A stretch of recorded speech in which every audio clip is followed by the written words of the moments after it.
Pressure mounts on Benjamin Netanyahu as Israel-Hamas war rages.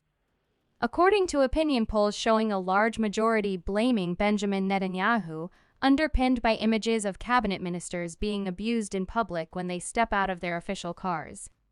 Tel Aviv. Prime Minister Benjamin Netanyahu built his reputation as a security hawk on the back of his service in an elite special forces unit that carried out some of Israel's most daring hostage rescues. His legacy as his country's longest-serving leader will now be shaped by one of the worst security failures it has known, and by the fate of more than 200 hostages seized by Palestinian Hamas gunmen from Gaza, who Israel says killed 1,400 people on the deadliest day of its 75-year-old history. The scale of the killing, accounts of trauma, and images of the violence that emerged from the southern Israeli communities around Gaza have shaken the country. In his sixth term as Prime Minister, Netanyahu, 74, heads one of Israel's most extreme right-wing coalitions and has come under increasing pressure as the initial shock has given way to fury at the failures that allowed the attack to take place. He has refused to accept responsibility, saying only that everyone will have to answer difficult questions when the war with Hamas is over, and in one of his rare press conferences, dismissed a question asking if he would resign.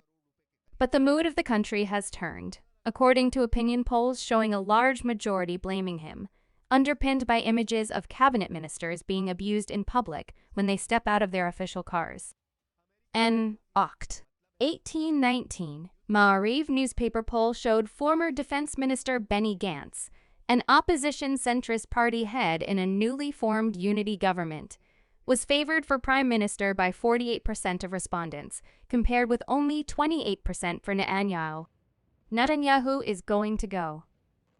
Just like the top military, the intelligence and GSS intelligence service officials. Because they failed, the daily newspaper Israel Hayom wrote in an editorial this week. Facing trial on corruption charges, which he denies, his popularity had already been dented by a bitter battle over plans to curb the powers of the Supreme Court, which brought hundreds of thousands of Israelis to the streets for months. For now, political consequences have been put on hold as Israeli jets carry out airstrikes the Gaza Health Ministry says have killed more than 8,000 Palestinians, and Israeli tanks have smashed their way deep into the blockaded enclave. But much will depend on the result of the operation, whose declared aim is to destroy Hamas forever, and whether his own party will continue to support him in the face of the increasingly loud calls for change. THEGOVERNMENTMUSTDELIVERHISALYSAYYSF. I'm not concerned about the polls. I am concerned about delivery of results, and I think Prime Minister Netanyahu and the government must deliver, said Danny Danon, a former Israeli ambassador to the United Nations and a member of Netanyahu's ruling Likud party in parliament. We have seen too many cycles in the past where pressure forced the government not to complete the mission and to leave Hamas in power, he said.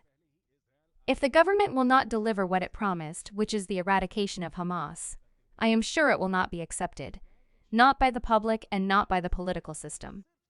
But the military test, though daunting enough on its own, is not the only challenge. Netanyahu, who burned through the goodwill even of allies like the United States in the battle over judicial reform, is viewed with deep suspicion in much of the world due to his alliance with hardline religious and nationalist parties. In addition to pressure over issues like the relentless expansion of Jewish settlements in the occupied West Bank, there has been mounting alarm internationally at the scale of casualties during the bombing of Gaza.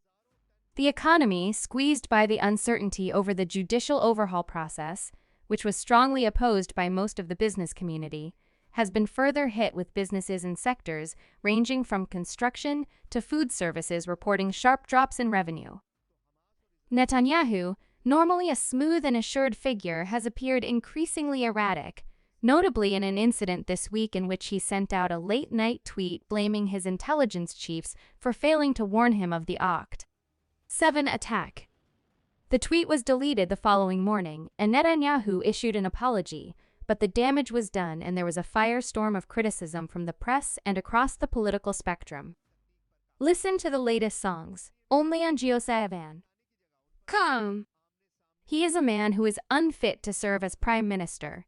An editorialist in Yedioth Ahronoth, Israel's biggest-selling newspaper, wrote this week, adding that Netanyahu should have resigned or been removed immediately after the 7 attack.